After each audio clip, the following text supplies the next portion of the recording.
അത് ഇവിടുത്തെ കിഴങ്ങന്മാരായ പിന്നെ BJP സംസ്ഥാന നേതാക്കൾ അവർക്കൊന്നും ഇതിനൊന്നും താല്പര്യമില്ല. അതുകൊണ്ട് അവരതൊന്നും പറഞ്ഞു കൊടുക്കില്ല. അധ്വാനിക്കാതെ കിട്ടുന്ന ഈ പണം കൊണ്ടാണല്ലോ ഞാനും എൻ്റെ കുടുംബവും ഭക്ഷണം കഴിക്കുന്നത് എന്ന് ചിന്തിക്കാനുള്ള ഒരു മനുഷ്യത്വമോ ഉളുപ്പോ മര്യാദയോ പോലും ഇവന്മാർക്കില്ല. ഇത് കരിഞ്ചന്ത കച്ചവടക്കാരാണ്. അതാണ് അങ്ങനെ വേണം ഈ സർക്കാരിനെ വിശേഷിപ്പിക്കാൻ. കേരളത്തിന്റെ സ്വത്ത് നിങ്ങൾ എടുത്ത് കേരളത്തിന്റെ ഭൂമി നിങ്ങൾക്ക് ഇളവ് ചെയ്ത് തരാം, പക്ഷേ നോക്കുകൂലി വേണം. നമസ്കാരം. ഏതൊരു നല്ല കാര്യം വരുമ്പോഴും അതിനെ എതിർക്കുന്നവരാണ് CPM-കാർ. ഒരുപാട് ഉദാഹരണങ്ങൾ നമ്മുടെ മുന്നിലുണ്ട്. പക്ഷേ ഇപ്പോൾ ഭാരത് രജിസ്ട്രേഷൻ, ഒറ്റ രജിസ്ട്രേഷനിൽ ഇന്ത്യയിൽ എവിടെയും വാഹനം ഉപയോഗിക്കാവുന്ന കേന്ദ്ര സർക്കാരിൻ്റെ പദ്ധതി കേന്ദ്രം മുഖം തിരിച്ചിരിക്കുകയാണ്. ആ പദ്ധതിക്ക് നേരെ മുഖം തിരിച്ചിരിക്കുകയാണ്. ഈ പദ്ധതി നടപ്പിലാക്കിയാൽ ജനങ്ങൾക്ക് ഗുണം കിട്ടും, പക്ഷേ ഞങ്ങൾക്ക് 300 കോടി രൂപ ഓരോ പ്രതിവർഷം നഷ്ടം വരും എന്നാണ് സംസ്ഥാന സർക്കാരിൻ്റെ വാദം. രാജ്യത്ത് രാജ്യത്ത് ഏറ്റവും അധികം റോഡ് ടാക്സ് വാങ്ങിക്കുന്ന സംസ്ഥാനമാണ് കേരളം. ആ കേരളമാണ് ഇപ്പോൾ 300 കോടി നഷ്ടം വരും എന്ന് കരുതി സാധാരണക്കാരായ ജനങ്ങളുടെ വയറ്റത്തടിക്കുന്ന കേന്ദ്ര സർക്കാരിൻ്റെ ഈ പദ്ധതിയെ എതിർത്തിരിക്കുന്നത്. ഇതിനു മുമ്പും ഇതുപോലെ പല സംഭവങ്ങൾ, അതായത് നല്ലത് എന്ത് വരുന്നു അതിനെ അവർ എതിർക്കുകയാണ് ചെയ്യും. ആദ്യം മുതലേ എതിർക്കാന്നുള്ള ഏത് വന്നാലും, ഏത് പരിഷ്കാരം വന്നാലും അത് നമുക്കറിയാമല്ലോ. നമ്മളെപ്പോഴും പറഞ്ഞ് തലപ്പിച്ചതാണ് കമ്പ്യൂട്ടറിന്റെ കാര്യം. അങ്ങനെ തുടങ്ങി ഏത് നല്ല കാര്യം കൊണ്ടുവന്നാലും ജനങ്ങൾക്ക് പ്രയോജനപ്പെടുന്ന ഒരു സംഗതി കൊണ്ടുകഴിഞ്ഞാൽ CPM എന്നുള്ള പാർട്ടി അതിനെ ആദ്യം എതിർക്കലാണ് സ്വഭാവം. ഇപ്പോ CPM-നെ അന്ന് എതിർക്കുന്നതിനാണ് സമരം ചെയ്യാൻ വേണ്ടിയിട്ടാണ് എതിർക്കുന്നത്. കാരണം അവർക്ക് സമരം ചെയ്യാനല്ലേ അറിയാവൂ. അപ്പൊ അതുകൊണ്ട് സമരം ചെയ്യാൻ വേണ്ടി അവർ അന്ന് എതിർക്കുമായിരുന്നു. ഇന്നാണ് സംഭവിക്കുന്നത് പറഞ്ഞാൽ ഇന്ന് ലാഭം ഉണ്ടാക്കാൻ വേണ്ടി എതിർക്കുകയാണ്. അന്ന് സമരം ചെയ്യാൻ അല്ല, ഈ ലാഭം ഉണ്ടാക്കാൻ എന്ന് പറഞ്ഞാൽ ഇപ്പോൾ കടുത്ത സാമ്പത്തിക പ്രതിസന്ധിയിലാണ്. സർവ്വവിധ നികുതികളും കൂട്ടിക്കഴിഞ്ഞു. ഇനി കൂട്ടിക്കഴിഞ്ഞാൽ ജനങ്ങൾ ഓടിച്ചിട്ടടിക്കും.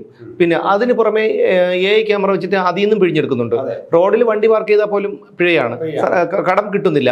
ആ ഒരു അവസ്ഥയിൽ ഇത് നിർത്തലാക്കിയാൽ, ഈ ഒരു ഭാരത് രജിസ്ട്രേഷൻ നടപ്പിലാക്കിയാൽ കിട്ടുന്ന ഉത്തരാഖണ്ഡൊക്കെ നേരത്തെ നടപ്പിലാക്കിയിട്ടുണ്ട്.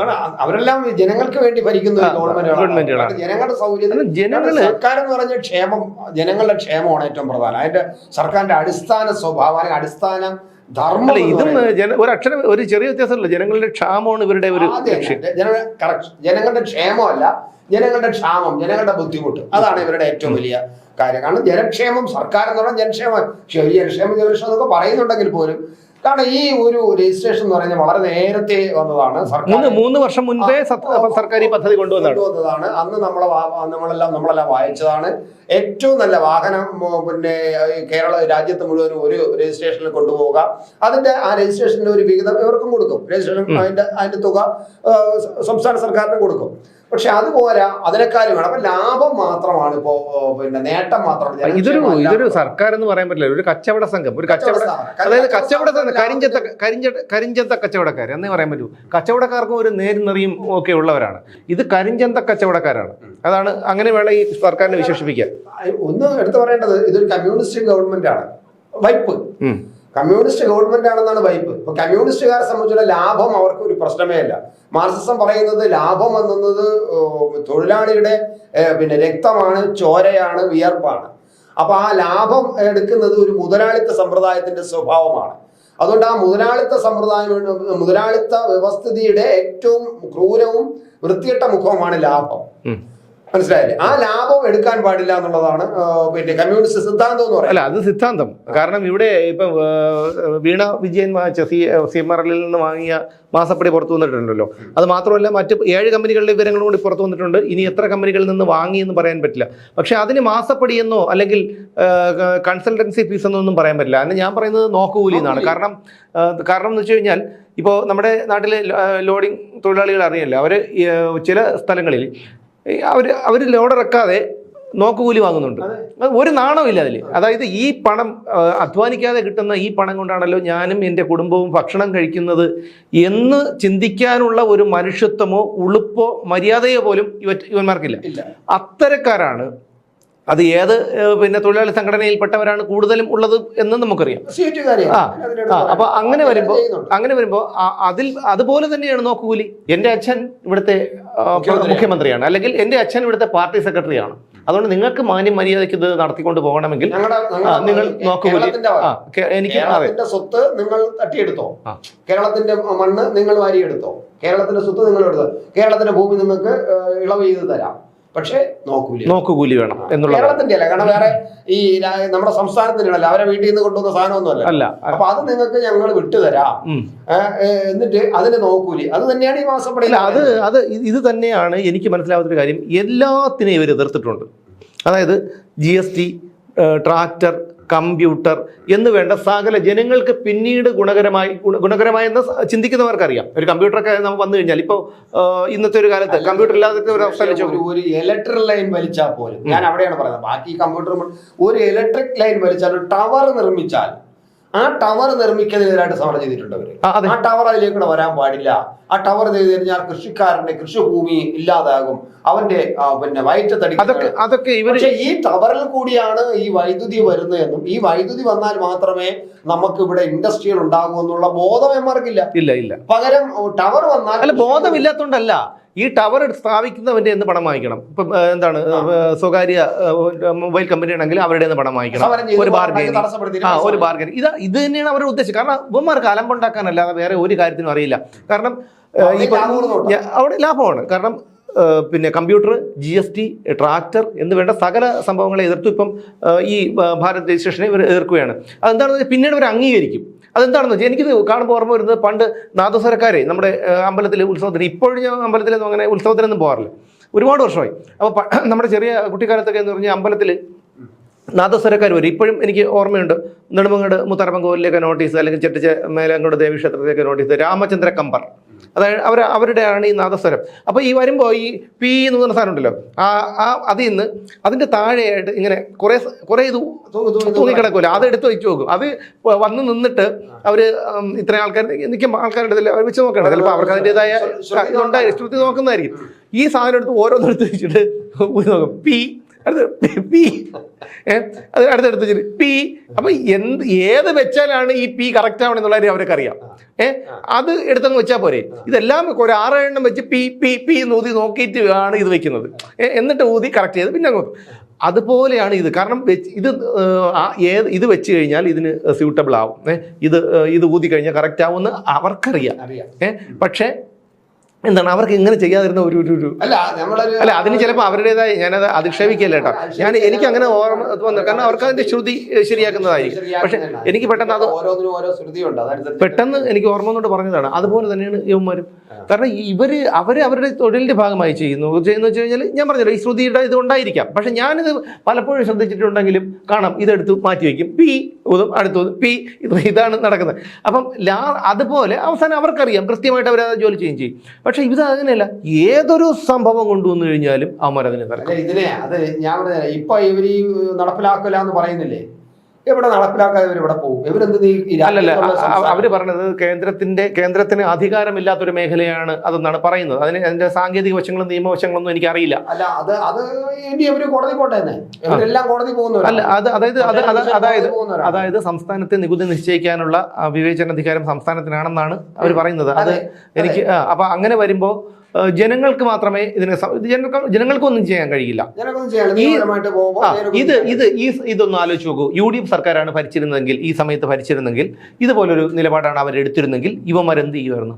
എല്ലാവരും ഉടിതുണി തലയിൽ കെട്ടി അഴിച്ചിട്ടിട്ട് റോഡേ ഇറങ്ങി നടന്ന് സമരം വിളിച്ച്, ഇവിടെ കോൺഗ്രസ് നേതാക്കന്മാരെയും തെറി വിളിച്ച്, സമൂഹ മാധ്യമത്തിലും അധിക്ഷേപിച്ച്, ഈ സെക്രട്ടറിനെ ചുറ്റും വളഞ്ഞിരുന്ന് അപ്പിയിട്ട് നാറ്റിച്ച്, അതാണ് ഇവരുടെ സ്ഥിരം ശൈലി.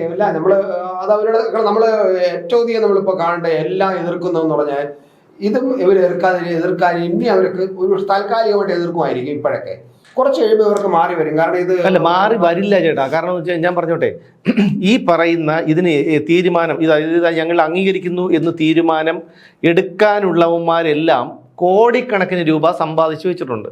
അവരുടെ 16 തലമുറയ്ക്ക് ഒരു ജോലിയും ചെയ്യാതെ കാല് നീട്ടിയിട്ടിരുന്ന് ഉണ്ണാനുള്ളത് അവന്മാരെ സമ്പാദിച്ചു വെച്ചിട്ടുണ്ട്. അതുകൊണ്ട് അവന്മാരെ സംബന്ധിച്ചിടത്തോളം ഈ ടാക്സ് ഒന്നും ഒരു വിഷയമല്ല. ഇത് എത്ര നേതാക്കന്മാരുടെ മക്കൾക്കാണ് ലക്ഷറി വണ്ടി ഇല്ലാത്തത്? ഇ പി ജയരാജന്റെ മകന് എത്ര വണ്ടിയുണ്ട്? ലക്ഷറി വണ്ടിയുണ്ട്, ബെൻസും ഒക്കെ പുറത്തു വന്നത്. ഇത് എവിടെ നിന്നാണ് ഈ പണം?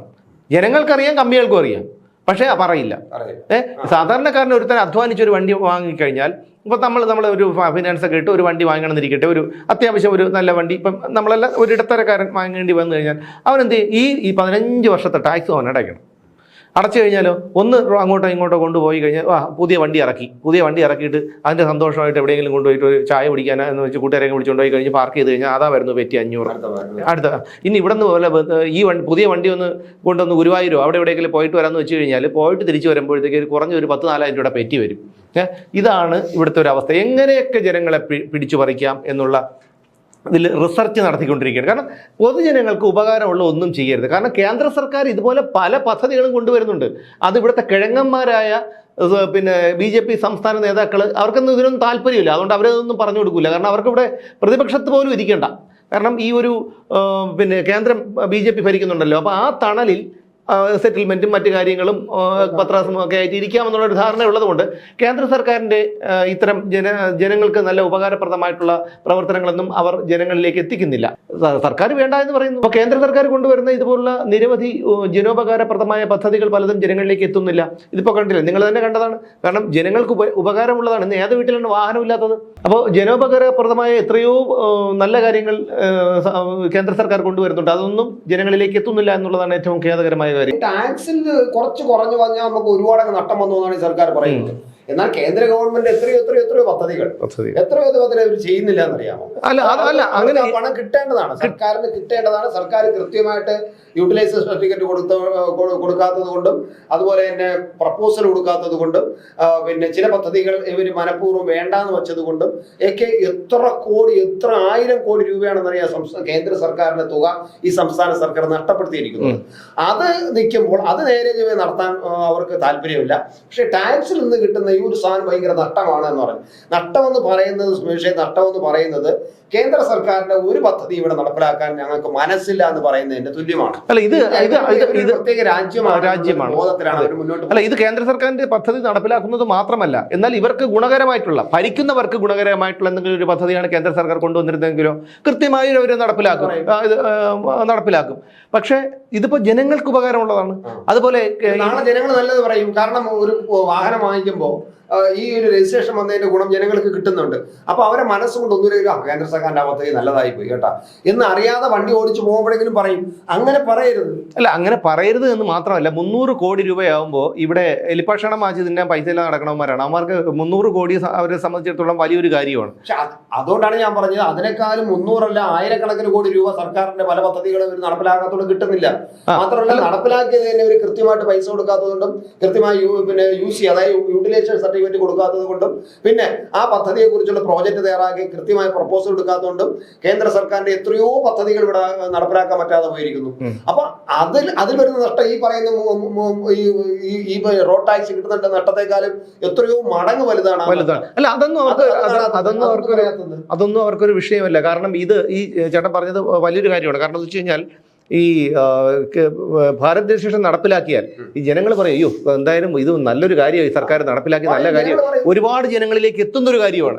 ഒരു കാരണവശാലും അവർ ജനങ്ങൾക്ക് നല്ല ഒരു പ്രയോജനം ഉണ്ടാകുന്ന ഒരു കാര്യം ഇവന്മാരത് ചെയ്യില്ല. ഇവരറിയാതെ പോലും ജനങ്ങള് അവരെ ഈ കേന്ദ്ര സർക്കാരിനെയും കേന്ദ്ര സർക്കാരിന്റെ പദ്ധതികളെയും നല്ലതെന്ന് പറയരുത്.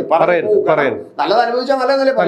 അപ്പൊ അനുഭവിക്കാൻ കൊടുക്കാതിരുന്നാൽ നമ്മളിപ്പോ ഒരു വരിക്കച്ചക്ക കഴിച്ചാൽ അതിന് മധുരം ഉണ്ടെങ്കിൽ നമുക്ക് നല്ല വരിക്കച്ചക്കയായിരുന്നു, സുമേഷിന്റെ വീട്ടിൽ നിന്ന് ഞാൻ വന്നപ്പോ എനിക്ക് തന്ന വരിക്കച്ചക്ക നല്ലതായിരുന്നു കേട്ടോ എന്ന് ചിലപ്പം സുമേഷ് ഉള്ളപ്പോഴല്ലേ പറയുന്നത്.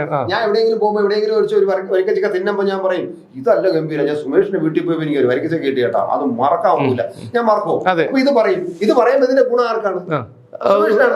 സുമേഷിനാണ്. കാരണം സുമേഷിന്റെ വീട്ടിൽ നിന്ന് നല്ല സുന്ദര വരിക്കച്ചക്ക എനിക്ക് തന്നു എന്നുള്ളത് ഞാൻ ഇന്നല്ല നാളെയല്ല 2 വർഷം കഴിഞ്ഞാലും ഞാൻ വേറെ എവിടെയെങ്കിലും വരിക്കച്ചക്ക കിട്ടുമ്പോൾ ഞാൻ പറയും. അപ്പൊ അതുപോലെ ഈ വണ്ടി ടാക്സ് എടുക്കുമ്പോഴൊക്കെ വണ്ടി അടയ്ക്കുമ്പോഴൊക്കെ വണ്ടിയുടെ ടാക്സ് ഒക്കെ അടയ്ക്കുമ്പോഴേ ജനങ്ങൾ ഇത് പറഞ്ഞുകൊണ്ടിരിക്കും. അത് പറയാൻ പാടില്ല. അത് പറഞ്ഞാൽ ഞങ്ങളുടെ ഇത് പോകും, മറ്റേ വെയിറ്റ് മറ്റവരിലേക്ക് മനസ്സങ്ങോട്ട് പോകും. അപ്പൊ എന്തായാലും ജനങ്ങൾക്ക് ഇത് പിന്നെ കാര്യങ്ങൾ മനസ്സിലാക്കണം. കേരളത്തിലെ ജനങ്ങൾ കാര്യങ്ങൾ മനസ്സിലാക്കണം. കാരണം കേന്ദ്ര സർക്കാർ ഇതുപോലെ നിരവധി പിന്നെ ജന ഉപകാരപ്രദമായ കാര്യങ്ങൾ പരിഷ്കാരങ്ങൾ കൊണ്ടുവരുന്നുണ്ട്. പക്ഷേ നമ്മുടെ സംസ്ഥാന സർക്കാർ നിർഭാഗ്യവശാൽ നമ്മുടെ BJPയുടെ സംസ്ഥാന നേതൃത്വവും അത് ജനങ്ങളിലേക്ക് എത്തിക്കാൻ ശ്രമിക്കുന്നില്ല എന്ന് മാത്രമല്ല തടസ്സപ്പെടുത്തുകയും കൂടി ചെയ്യുകയാണ്. ഇതൊക്കെ ജനങ്ങൾ മനസ്സിലാക്കണം എന്ന് മാത്രമേ പറയാനുള്ളൂ. മറ്റൊരു വിഷയവുമായി നമുക്ക് വീണ്ടും കാണാം നാളെ.